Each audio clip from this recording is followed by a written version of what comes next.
Good evening, Sir Panlo.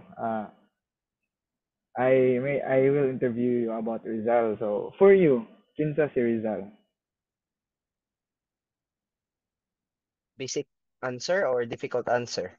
It depends on you, sir. Depende na ako.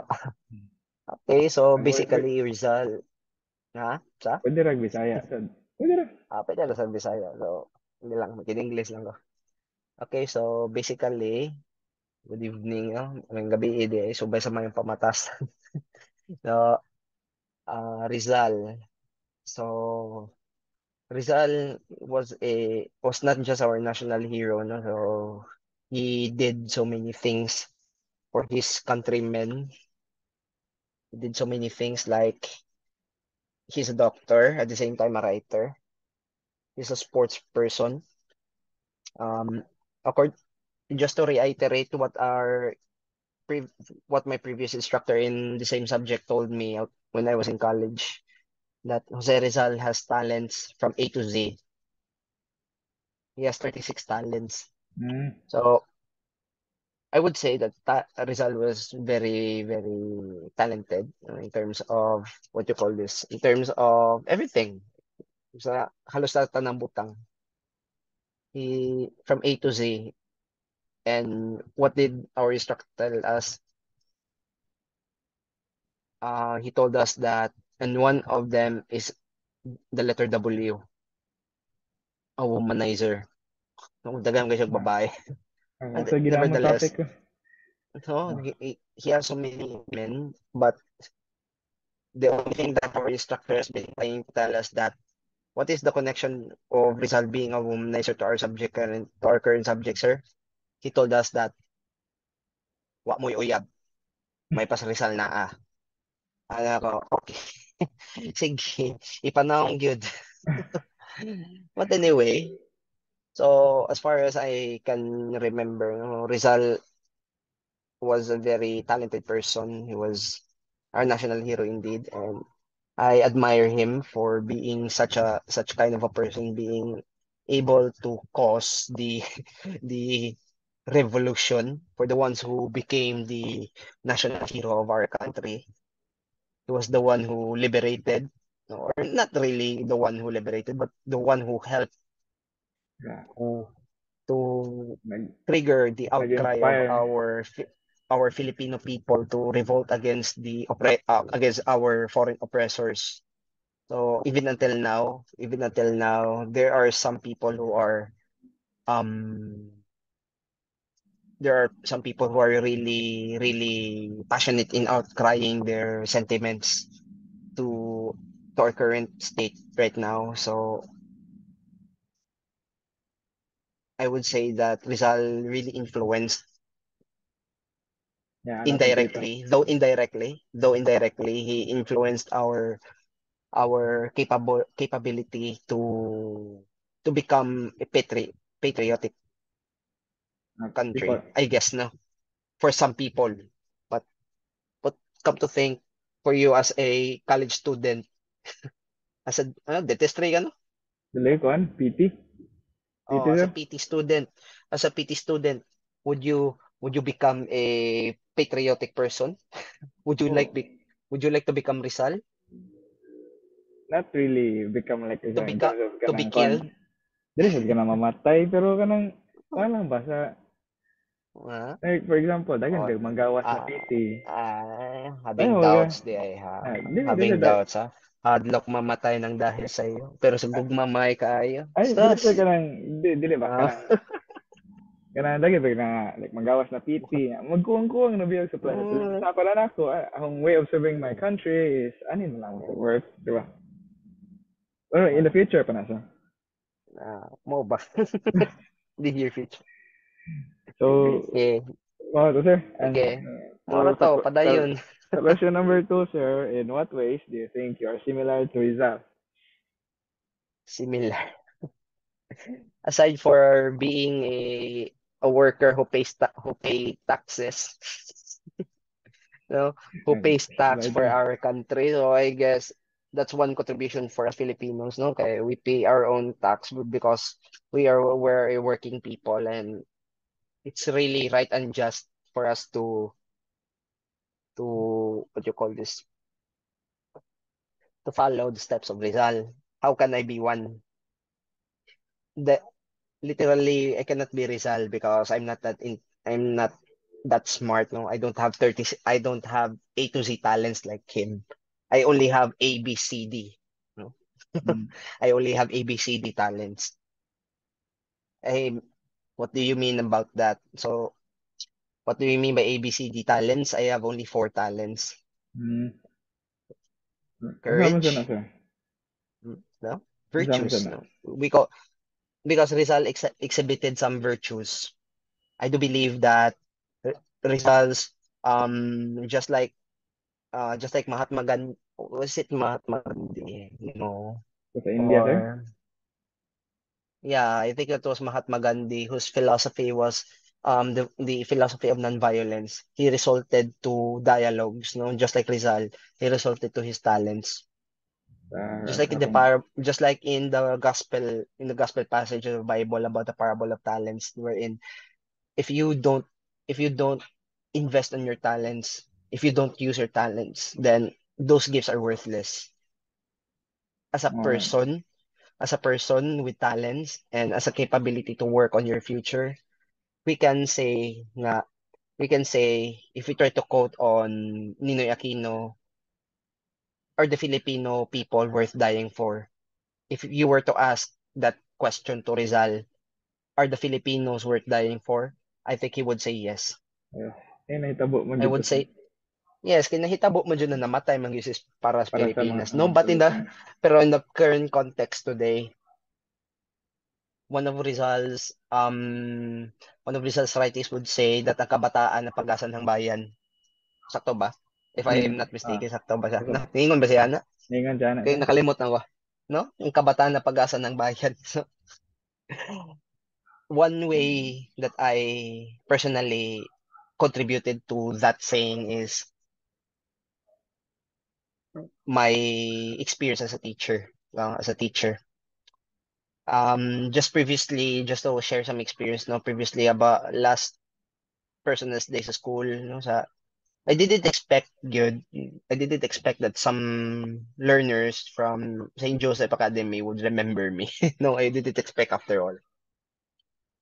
Uh, a certain student, a certain student who is now grade 11 messaged me that, "Sir, even though you're not a teacher anymore, but your lessons were worth learning." Hmm. I think I think if Rizal was alive and whatever the Filipino people would say in front of him, I think he would be happy. No? Just like what I am experiencing right now. I'm happy with the outcomes of their academic, like some things that they have realized, and I'm happy already. I'm already happy with that. Sigo. Though I'm expecting, I'm expecting with some people, to some people would say, uh, "Sir, kaning kuan sir, kaning ani sir, ani oh, sir, dagang kay kung kuan sir, ani oh." So Mga it's experiences. happy. Yes, experiences in their college life, no, in or even in their senior high school life, even in their grade school life, no. Doon pasabutan na, sir. Dili Ako ikaw yung, eh. Sa day, day, day. Ayaw sa udah katunan may mo, sir. may ikaw rin estudyante na ako noon sa. Daghan, day. Daghan. No? So there were a lot of people who admired a teacher. And I would say Rizal being a role model, he also became a teacher indirectly, no, indirectly to some of us through his life, And works. writings, and his works. No, you can say that you could be one of Rizal's 37 talents, no? A to Z talents. Sakto ba? 37, 27. Parang 27 ang mga 20, alphabet sa 27 ang alphabet. 27 eh. Ah, 27 eh. Di 37 sayop day ko. From A to Z. You could be one, no? You could be the letter W. oh. Like kuha na, sir, na, sa tawag ganay na share evenly ba? Oh, no, you could be the letter W, Ram. No, you could be the letter W. You could be the womanizer. Ayaw, ayaw, na, sir. Dilita na, sir. No, but anyway, um, no, one of the greatest achievements that when I learned that subject, no, Rizal, not because my teacher was always trying to speak in front of us with salivas running out from his mouth, and we often bringing some handkerchiefs with us and tawas to wipe our faces with the saliva. Paglaway-laway, bukod sa gusto rin. Laway. Kung sakto rin ito, magkukuha naman, Kaya laway-laway. pisik-pisik Yeah, na. but, pisik-pisik na, susintahan. Nag-uwan. So, rabis ang tato. So, I can say that indirectly, his passion, his life was worth teaching. And because of that, with Rizal's influence, I was able to achieve the A to D talent, no? Or like for one of the four talents, that is of becoming a virtuous person. Virtuous person. What are these virtuous person? No, this is according to Aristotle's philosophy. Actually, the one of the um what do you call this? Um moral virtues. Actually, moral virtues. One of one of them is courage, justice, by which he really fought but Okay. through writing courageously, no? Justice in the name of the Filipino people who were Freedom. oppressed. Freedom. Temperance. He was he didn't resort to any violent violence. No, he Wait. didn't resort to violence or violent ways. In Sakto sakto. revolting. Yes, but he was wise enough, which is the fourth one. He's wise. Now I see guys. Yes, sir. He used he used his head. He knew his capacity. Di man ko makasukol. Di man ko, though he knew fencing, no? He knew fencing, Oh, but study. fencing was nothing against Gun. guns, no? Canyons, no? Dili wa may gamit. So he actually acquired the virtues wherein he was able to fight in a very justful way. I think just Kaya spend. kapanday ka ng, no, he was able to trigger the outcry of the Filipino people. But Ano nilang. the question is in our current society today, there are many people who outcry for justice, who are thirst for justice and equity from the in the eyes of the government. Wala lagi makakuha nila sir. Wala yung maka-voice No? out. Okay. Why maka-voice out? Kaya nga no, Wala sila the, pala ni go- Rizal. the government itself, May problema. the people are some of the Filipino people are afraid. Hadlok sila because they're afraid to die for their country. No, They're so good. afraid to die in a very courageous manner because that would be you call that martyrdom. But you Martyrdom, can yeah. never be courageous. You can never be courageous not being wise. You need to think first. In order to seek justice, you have also to think. In Good. order to be temperate, you need to think. And most especially by thinking, you are wise enough to learn those things. You, and Rizal used his head very clearfully.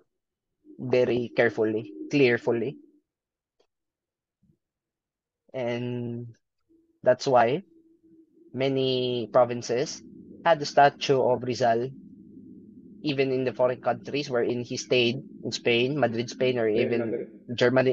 Germany ba to? Stay ba siya sa Germany? Lagi to sa China, sir. Ato Oh, statue nga. China. Or even his good friend, no? Dr. Blumentritt. Or was it Professor Blumentritt? I forgot. I still remember some lessons lang. Lessons.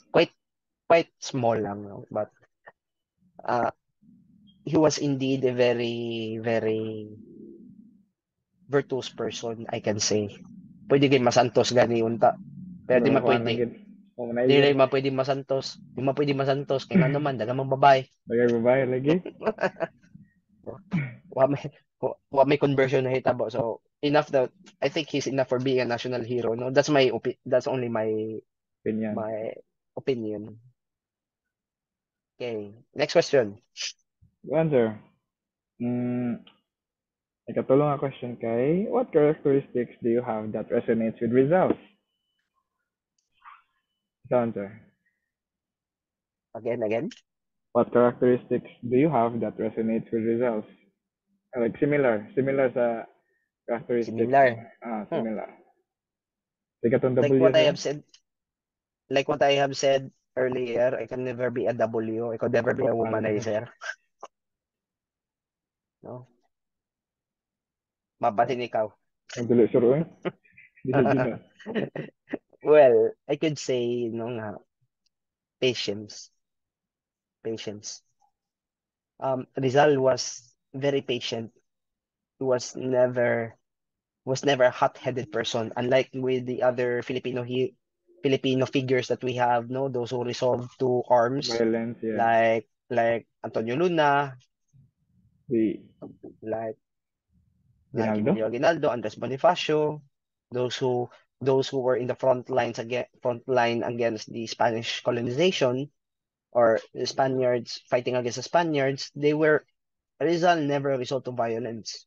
That's why I said earlier that Jose Rizal was more likely like Mahatma Gandhi, or I say Mahatma Gandhi is more like Rizal. And at the same time, just like what Bruce Lee, the famous Bruce Lee would say, that you could never resort to violence. But there are contradictories to that. No? Dagamata, you can never resort to violence, but there is also a justful war. Like a necessary war to free us, no? Kanto, justful war matong katong revolution na nahitabo. It was a justful war. But we can achieve a bloodless war through dialogue. And Rizal was able to get that. He was patient enough. He was not hot-headed. No, he was very patient. Patient ka. Grabe kayo sa patient so good. Yeah. If in that case, no, I can say similar characteristic, being patient. Being patient. That would be enough, no? Because teaching itself commits your energy and at the same time tests your patience. Most especially to grade 12 students like you before. No? Most especially Botan. But I really do think grade 12 students do or are very similar to grade 4 students. No? I can say why. Not because that they don't have any or they're being childish, but rather their way of thinking is still like a elementary grade. So that is why Rizal could be a role model for maturity. Okay. We can say Raman siguro nga Rizal was very mature enough to handle things in a very professional manner. So was never childish actually. Even he was imprisoned in Dapitan back then. He was very patient. He even helped those sick people in Dapitan. No, he gave free checkups to them. So I guess nga medyo Rizal was very very a reliable person. Reliable person. He was very reliable. He used his talents very well, though he was a Catholic, no, by birth, and I think he really he really call this. He really practices Catholic faith. He really practices Catholic faith in that manner, no, in that same way by helping others, freeing his people from the clutches of the Spanish government back then. So,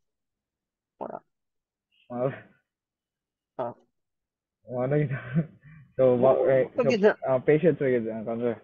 Patience is a good idea. Because again, patience is a virtue. And everything and to sum up everything, all I am trying to say is that Rizal could be a virtuous person. Oh, is a virtuous person. No, he could be. He is really a virtuous person. Sorry. He is a virtuous person by knowing him through his writings. in the story of No Limitang Here and El Filibusterismo, where Maria Clara died, knowing that Maria Clara was the daughter of, forgot, of a priest, Padre, Padre Damaso. Padre Maso.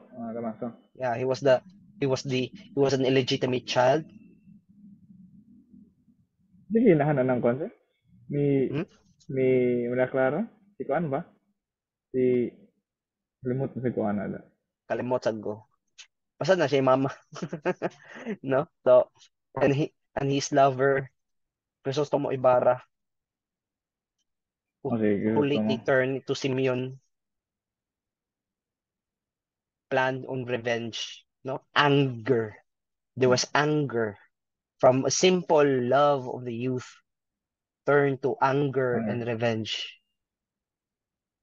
opposite kasi But lang result eh. later on, no, there was a shift of story man na siya, no. Later on, Crisostomo Ibarra or Simeon never Violent. resulted maybe some, no, sa story kinama siya gipambombahan na to. Ah, Ano siya gibomba to? Mura bag na siya gibomba. Na siya gipang plano nga mga violente nga mga butang, but kuha na later on tabo. he was able to realize his mistake. Was able to realize his mistake. And that was the awakening supposedly of the Spaniards. If may tagibasa tato nila, pero feel na ko Oo. gibasa magito nila. Bahal mo, itong ilang itong gipadakop, di ba? Eh, Mm. kuan sa tayo, itong ilang accusations niya nga, itong nasa itong gikuan sa against Spain. Oh. But actually, So, that was true. It was tinuod man against sad. Spain, man yun. It was against Spain, man yun. But that's because he saw the suffering of his Filipino people. Okay, para sa freedom ra man dito siya. Mm. So, mo to required Para yung sa, patience. So, mm. wala ang kuan sa tanan na patience. Oh, patient. No? Patience is a virtue. Everything, everything that Required. Rizal fought, he showed virtue. No? Courage, Patience. but he thinks. Justice, he seeks justice, but he thinks. He's very temperate. He think of it. Wisdom. He showed wisdom with the wisdom. Yes. It's very wise. Gigamit yun ni yung utok ba? Wag yun siya magpa-resolve yun sa mga babadlong. Wag yun siya mo-resulta to violence na. Pero hindi namatay magyapon siya. Eh, So, siya, dahitabo ng mga angay mahitabo. lagi sila yung mabuto to, sir. Pero, wala, after to, ano to, katong naka-inspire nilang Andres, di ba? Nga mag-revolt, magid missing arms. So, mawala, sir. Mm. Mm. So, mawala to, sir. Oh, napakipon no. Wala na kay Ad. Eh, wala man to akong 3 Ah, questions ba? para Para nimo. pa. Eh, Balik na. ikaw man ang usa sa mga tao nakita nga like, same with Rizal. As a Say what former result. mentor nako, sir. Ah, Mauba. okay, like, patriot man sa ka, sir, in terms like, ikaw ba nagkuhan na mo, nagkuhan ka, sacrifice ka sa mong time through teaching us, through, kuhan, kanang instilling wisdom to Filipino youth, kayo mo to mga youth, sir.